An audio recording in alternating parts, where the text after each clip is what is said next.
Welcome to the Dental Marketing Secrets Podcast, where we provide insight and feedback on what's working right now in the world of dental marketing so that you can grow your practice, serve more patients, and leave a greater impact in the end. I'm your host, Mark Thackeray. Hello, and welcome back, my friends, to another episode of the Dental Marketing Secrets Podcast, where we provide actionable tips and strategy and tactics to help you grow your practice so that you can serve more patients and leave a greater impact, because that is what it's all about, my friends. So excited to be here with you. My name is Mark Thackeray, and I'm kind of chuckling because right before recording this, my youngest daughter, Annie, was just screaming her head off, just up and down the hallway. And I laugh because that is, one of the joys of working from home, right? But I also want to say that her screaming is no way indicative of the type of content that we have on tap for today. just so you know. But I just finished a tremendous conversation with KJ Jordan, who is a practice solutions business developer for Benco Dental. And we dive into this topic of revenue analysis. And, at first glance, I think revenue analysis, I know, I kind of have an idea of what you're talking about. I deal with that all day long. Marketing, driving revenue, looking at ways to improve and optimize revenue. But we get into an area that I am just not super familiar with. So that's one of the reasons why I was excited to have KJ on, is to talk about things like fee balancing. Am I charging the right fees? Am I doing this? Am I updating these on a regular basis based on what I'm seeing in the marketplace, based on my demographic? What type of impact this can have on my practice, renegotiation of PPOs and things like that. So it's just a tremendous conversation because one, for me, I don't have that experience. And two, the impact that it can have is significant. I mean, she shared with me after the fact. We should have gotten into it on the show, but I just wanted to share it because it's so important. She had an office that increased revenue by $200,000 in 1 year just through this, looking at these fees, updating fees, underused coding, misused coding, things like that. This is $200,000 of additional revenue without the doctor having to work any harder. And that's what's so neat, is that you're sitting on these untapped opportunities.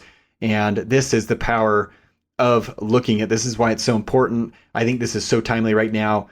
We're still at the beginning of 2021. And so looking at ways to optimize your business. Should be one of the top of the list for sure. And so we dive into this with KJ Jordan. So excited to bring this to you. Make sure you have a pen and paper handy, and let's get right to it. All right, you guys, we have KJ Jordan with us today. We're going to be talking about a few different things, but KJ, welcome to the show.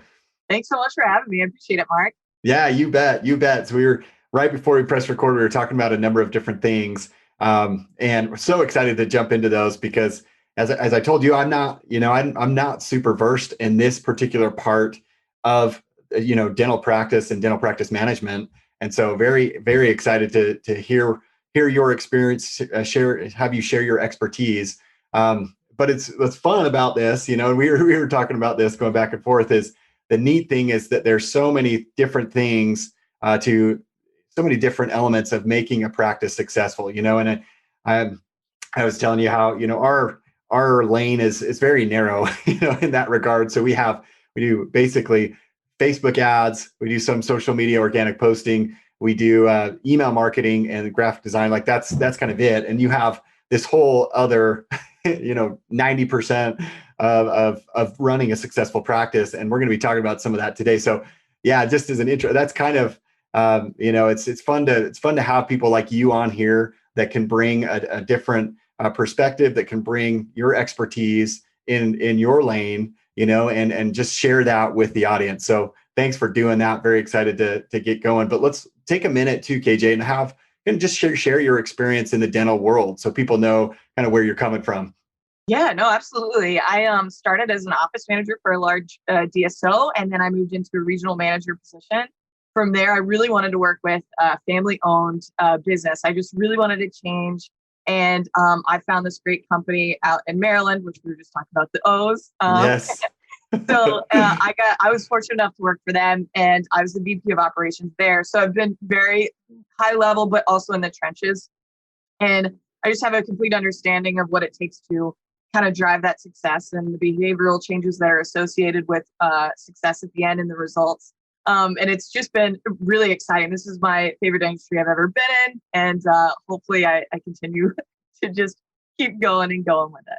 Oh, absolutely. I have no question about that. Just because based on, we've only been talking for a few minutes before this, and you can just sense your enthusiasm, your passion for the industry. It's palpable, and that's awesome. I mean, because you run into people that just they're doing what they're doing, but you're not sure if they're really in it.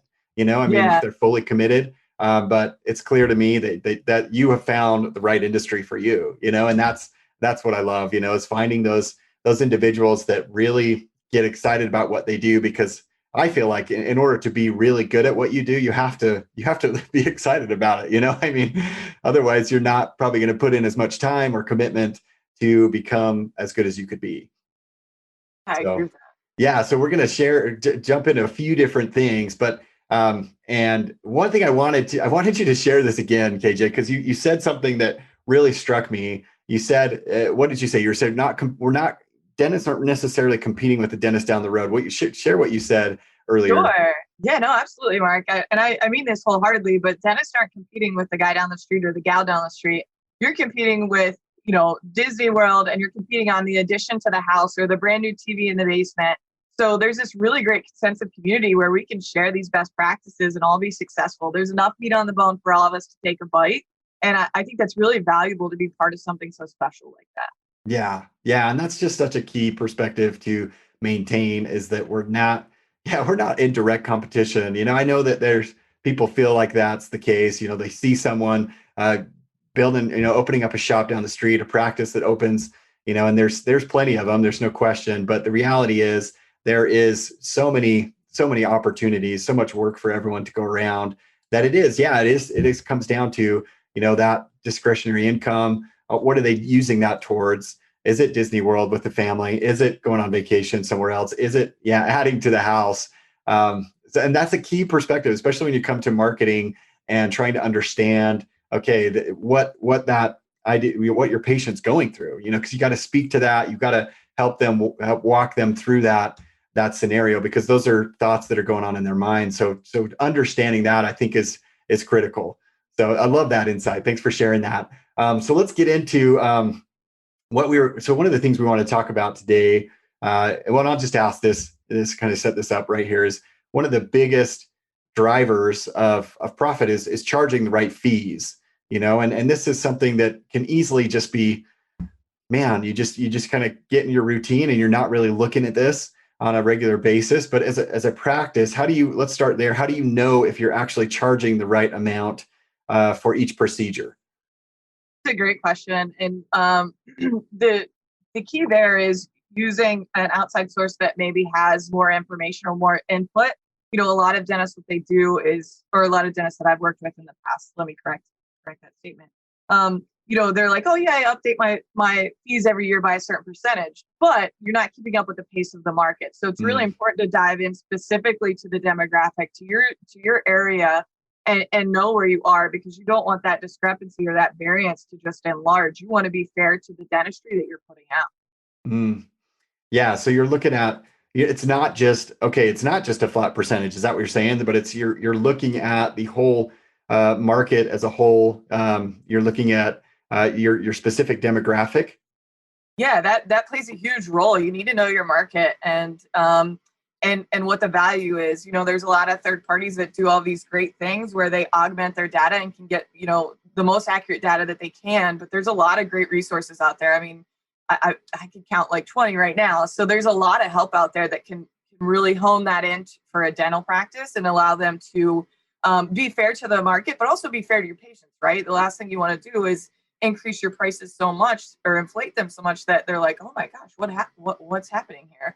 This is, we want to protect that, right? That's the biggest thing, is protecting our patients, but also protecting the business side of dentistry, which is the practice's wallet at the end of the day. You got to pay Yeah. the bills. Yeah. No, absolutely. That makes a lot of sense.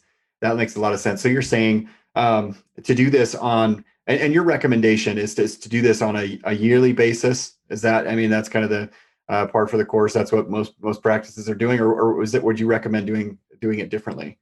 So I think it really depends on the practice and what their specialties are. And I think that there's always a different strategy. And one thing that I don't ever want to get skewed is that every practice is different, right? One system that works in one practice may not work, 10 miles down the road. It's just you have to be very specific. So some practices they'll do an update in March and one in October, so it'll be like a smaller percentage here or whatever. Or you can do it on a yearly basis. It's really just what works for you. And what I'm finding is a lot of practices prefer to do it once a year because it's time consuming a little bit, right? To go into the practice management software and take time out of somebody who's, taking care of your patients to sit and focus on that. And then I think the other side is you're just busy anyways, right? The phones are ringing off the hook. Yeah. Like, do I want to do this twice a year? I don't think so. So it really just depends on the practice and how you want to execute it.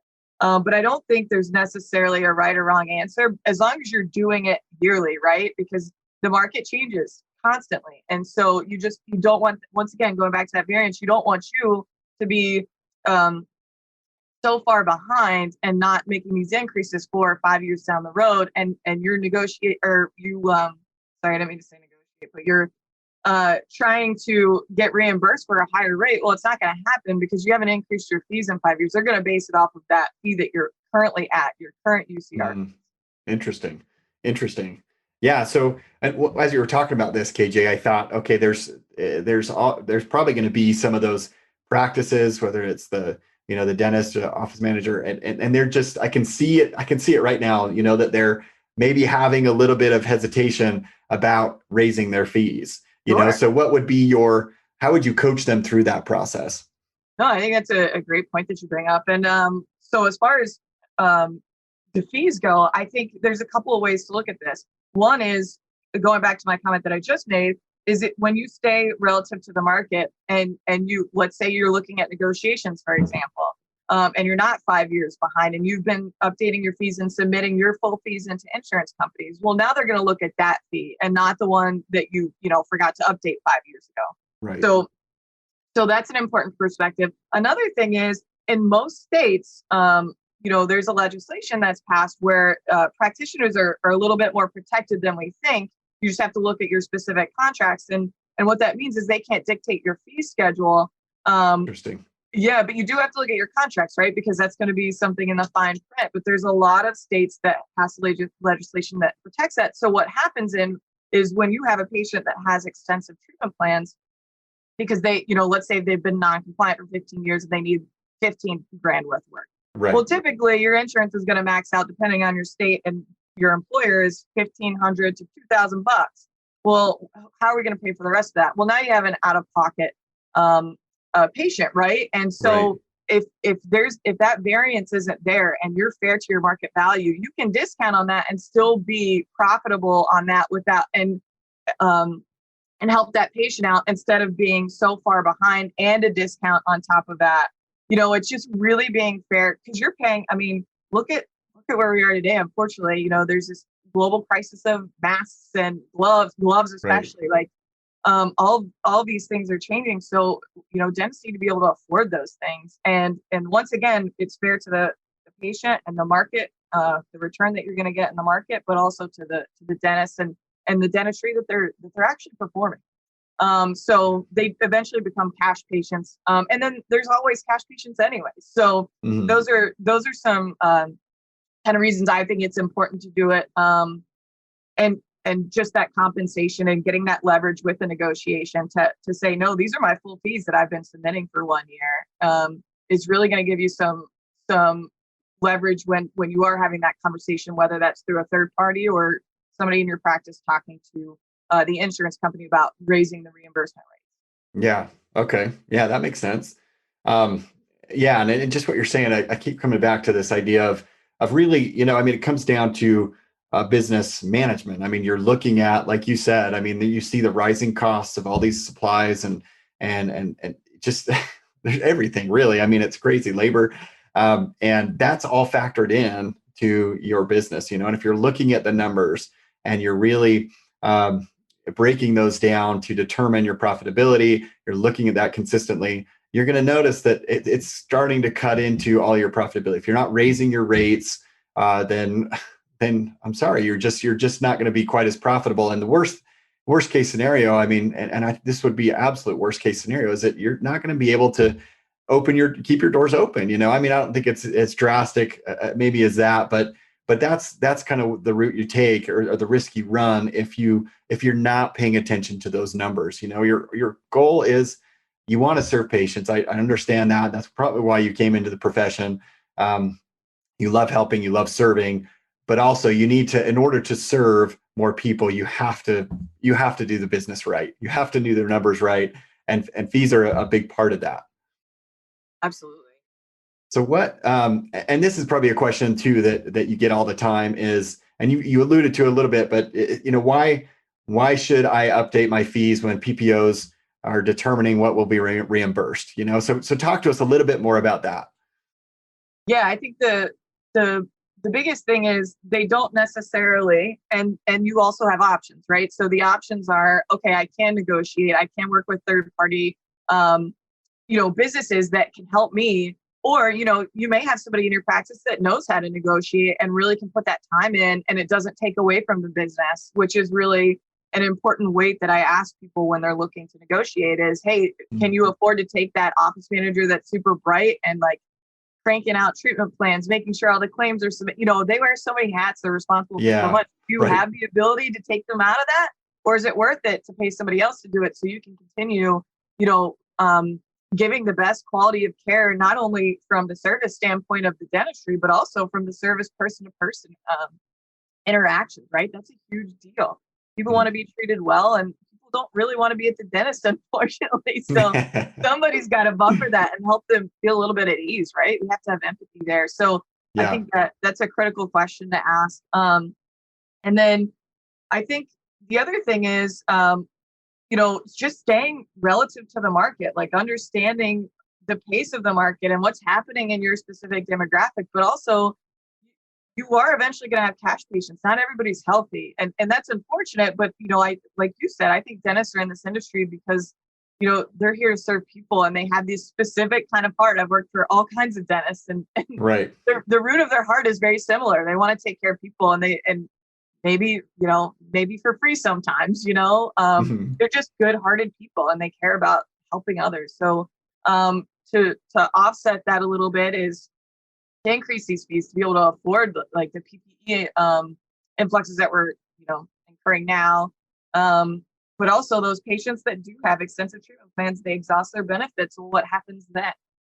They're cash patients. You don't want to be 10 years behind of not updating the fees and discounting that, rather than being in the fair market value and discounting that and doing a service to them financially, but also making sure you're protecting, your profitability. Yeah, absolutely.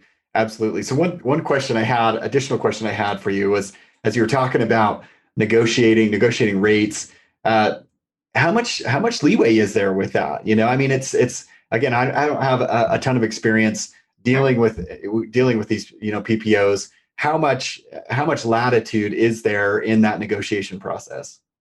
So I think there's a few. This is why, like, I sought out an expert, because it's so time consuming, but also there are some that aren't going to negotiate with you at all, right? There's some big PPO companies out there that they're not even going to hear it, right? So it's nice to be able to work with hand in hand with somebody who can transparently come back and say, hey, Mark, you're in network with 10, I can only negotiate 5. Do you want to move forward with this kind of thing? But to have that transparency and to have somebody who knows so much about it to be able to bring that information back to you, it made me feel great when I was in that process and doing that with several of my practices. It really it allowed me to continue to do the things that I need to do to help my practices thrive. But also I had an expert, right? I'm not the expert in negotiating, and so that's something that I consider. And it really just depends, once again, with what the PPOs say and who you get in contact with and stuff like that. But people negotiate. I mean, it's a very common topic that we all discuss constantly is Yeah. I want a higher reimbursement. I'm going to negotiate. I feel like I hear at least once a day. Yeah.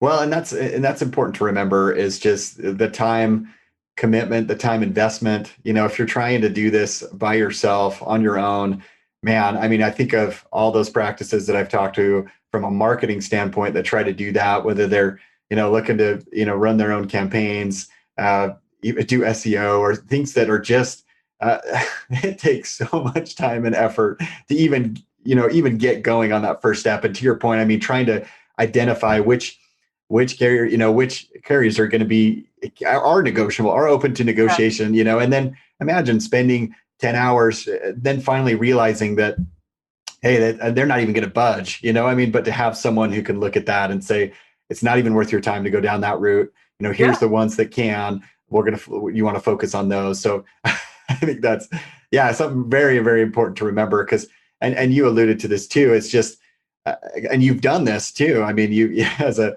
office manager, regional manager, you just know how busy everyone is in that office. Like everyone is assuming several different responsibilities. It's not just a well-defined one responsibility, but they all bleed over into these other areas. And so to ask them to do this on top of above and beyond of what they're already doing is it's like asking for the moon sometimes.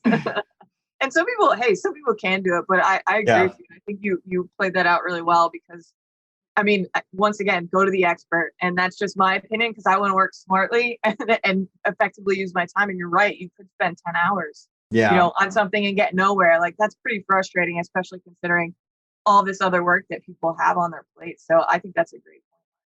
Yeah. So if you're doing this right, say you're getting some help to look at this, to evaluate, to give you feedback recommendations on how to, charge the right fees, on how to, what you can do to renegotiate different areas. What type of impact can you expect to see on your practice when you're doing this? So I think financially it can be really rewarding, especially if you're going to, a consultant or a coaching. It's really nice to get an outside perspective sometimes because we can think very subjectively and get very emotionally attached. And I know that could be a sensitive topic, but there could be somebody that you're protecting that maybe might not even be the best fit for their position they're in. Maybe they need to be doing something else in the practice. Yeah. So to get that outside perspective that are just looking at the numbers, right, that are telling a story, and to be able to translate that into a behavioral change and actionable items, I think is really critical. So we're talking about not just updating the fees, but just having somebody look at some of the results, right? And I think that's always a great calibration because, looking at 2020, like, I mean, I think a lot of people were affected by COVID, whether it was for 4 weeks or not, because a lot of us were restricted to only seeing emergencies or somebody could have been in the middle of a procedure or something. So, I think looking forward, we always want to be better, right? So to get that perspective really allows you to calibrate and get your team aligned and rowing in the same direction towards the goals and making those goals known. So I think it's really important to consider getting an outside perspective. Yeah. And it's funny. It reminds me of this book that I just finished. It's called Who, Not How. And it's by Dr. Benjamin Hardy and this business coach, Dan Sullivan. And I followed Dan for a long time. And I've read a couple of Dr. Hardy's books, but it's really good. This whole idea, and this is exactly what we're speaking to, is finding those people that are really good at what they do and that, staying in their lanes and just delivering on that particular, portion of your business, and so that you're which allows you to, really allows you to focus on those things that you do best at, and you could go so much farther when you have that type of setup. But if you're trying to do this all yourself, you're just going to get worn out. You're not going to it doesn't yield the best results. You're not going to arrive at the destination you're hoping for just because you're just not as good as some of the other people that can do this really well. And so I think that principle applies here, and you can apply that in so many different areas, and so it's just interesting that it came up right now. Very cool. I wrote down the book name. It's short, it's a very short one. But it's, the concept is extremely powerful because I'm, and I'm guilty of this to so many, to a large degree. We're during COVID, we've had so many things that we've done to our yard. Our yard's been really blessed by COVID. Let's just say that we've done. We built a tree house for the kids. I'm working on a fire pit and like a brick oven and a pergola. It's all kind of with pavers and all this kind of big thing. But I've struggled with this who not how concept, and I've been reading this book and feeling guilty because I'm not doing this because I'm all trying to do it by myself, which is fun. This is something I enjoy. But I could have been done with this 6 months ago. If I just had hired the right people and had them come, or even asked people that know the heck what they're doing. They could come down and help me. So we could get this done faster. But it's a great. It's a good principle to think on, to reflect on regularly, and see those areas where, hey, who can help me do this better? How can I improve in this area? Who is the person? Instead of asking, how do I do this? Ask, who is the right person to do this? So one thing, as you're looking at this, we've touched on a number of different things here. So we've talked about making sure that your fees are in order, that you're setting those at the right rates, which has a direct effect on reimbursements. And you're looking at possible renegotiation of reimbursements, looking at getting help from an outside source, someone who knows what they're doing. Are there any additional benefits that we haven't covered from having someone who's not associated with the practice, someone who's not seeing things that you're seeing every single day, but can come in and look at it from an alternative point of view? What other benefits are there that we may have missed? Sure, I think some of those include getting somebody who has let's say a track record of really improving and driving revenue, and having that understanding, but being able to read the story, like I said before, read the results and how does that correlate to the behavior. And I think the connecting factor is figuring out that you're not alone, right? The greatest, in my opinion, the greatest relationship in a practice is between the office manager and the dentist, right? Right. They're both taking care of people, but they're also holding people accountable. And I think accountability is huge, because you can talk the talk all day and say, these are my goals.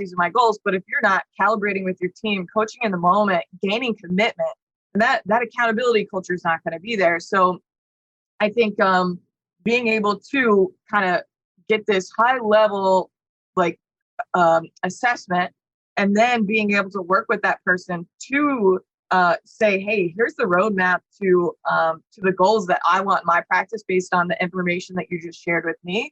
What are the best practices and what are some standard operating procedures I can use here? And you can shoot a couple of those back and forth, and the dentist and the office manager can probably come back and say, well, I have a problem with Susie Q, and this is why we can't do this. But those are great conversations to have. And instead of just saying, oh, we have Susie Q, we're stuck with her, well, let's figure out how we can work with her. And how can we blast through these barriers that are just, in our face every day? Everybody should be managed differently, right? We're all different people. And I think being able to understand that and know that this something that, makes you tick, Mark, isn't the same thing that's going to make me, drive the results. So I think that's an important perspective. But once again, I think when you have that outside perspective, we don't have that emotional attachment. And I know it sounds ugly, but I think it's a good thing, right? Because it's not swayed, our view's not swayed. We're looking at the results, and that's what we're focused on. And not only that, but maybe we have ideas that you haven't thought about yet, right? Yeah. Or maybe there's strategies that we've done differently that you were just oh my gosh, this is what I needed, and I didn't even think about it. So it goes back to that community of dentistry, right? There's enough knowledge out there, and we should be able to share that with each other and be able to all be successful. And I don't know, that's the exciting thing about being able to do these outside assessments is really being able to hone in on the results and then direct that into actionable items.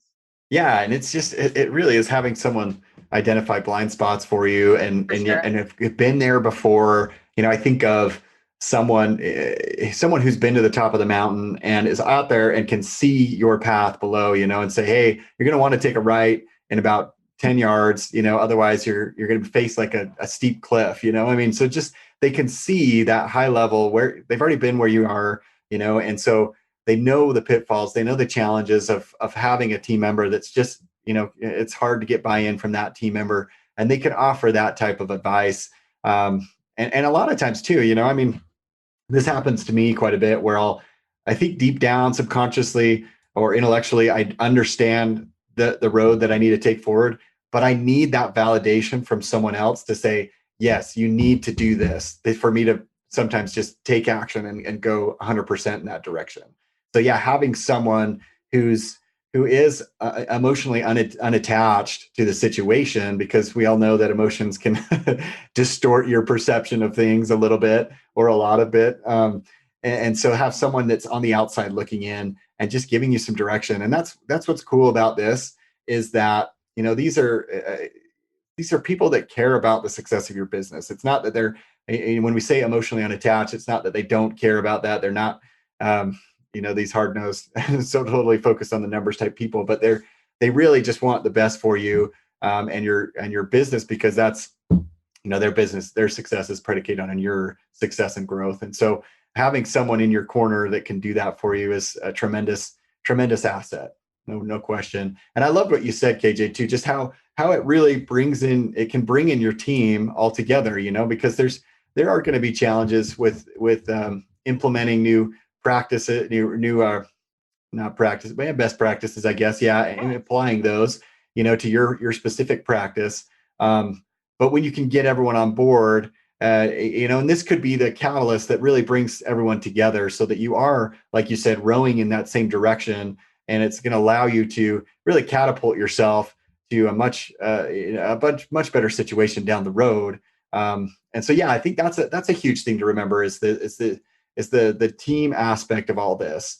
How do you kind of, when you're going through this, what were some recommendations you'd have, or what are some of the things that you guys do or you do personally when you're working with a practice like this to help get the team involved?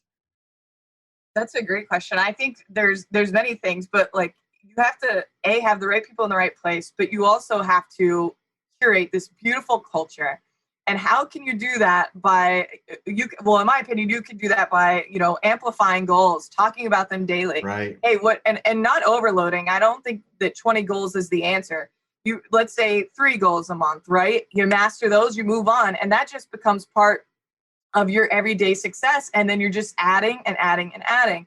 But it's about talking about them. It's about coaching in the moment. If you see somebody doing something wrong and they know you're there, right? Mm-hmm. And you don't say anything, well, you basically just said to them that behavior is okay, and it's not, right? So you can't really be afraid to be like, hey, listen, I just heard you on the phone there. If you could change something about that conversation, what would it be? Do you think that was an awesome call or no? And just empower your team. Like, people want, like you said, like sometimes people just want direction, right? And we want clear direction. And if you can just kind of if you can play the navigator, right? Like, well, we used to have TomToms and stuff, but if you could play that person and keep everybody on track, then your entire team's going to be successful, and they're going to be really excited when you start rewarding the successes that they have and celebrating those wins. I mean, I would embarrass people probably, because I would just be like, oh my God, did you hear that? That was the best. That was the best interaction I've ever heard with a patient, and you crush it. And I can't believe you just did that. Like, so you are remarkable. Yeah. Yeah. And but then now everybody's paying. They're like, oh my God, I want to feel this great.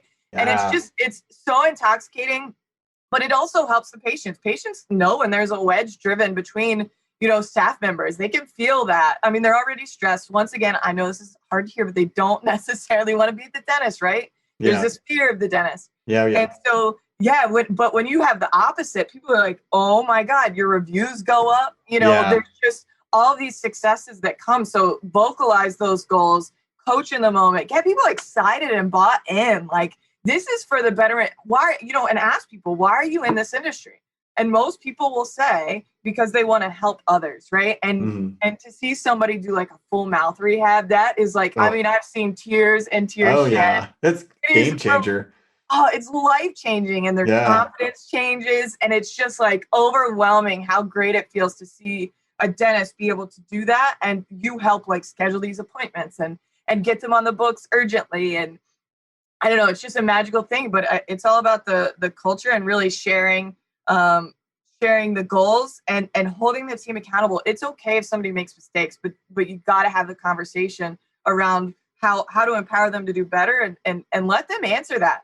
Like a lot of times you learn better when you're thinking through and you're like, oh my God, I was really short with that person, or I didn't smile, or just little things. And so it's really exciting when you plug in the accountability to the goals and the culture. I mean, it's just, you're gonna win. You're gonna win. Yeah, no, it's so true. It's so true. If you don't make it a big deal, it's not going to be a big deal to them. And so Correct. if you're taking the time to like you said, to really emphasize those goals and allow your team to take part in the success of those goals and celebrate those successes, then you're going to see everyone's ability and performance just elevated. That it'll elevate everyone's participation and engagement, and you're going to see better ideas become of this. And it's just so, like, I love that word, intoxicating, because it gets everyone on board, and people are going to want to be a part of that.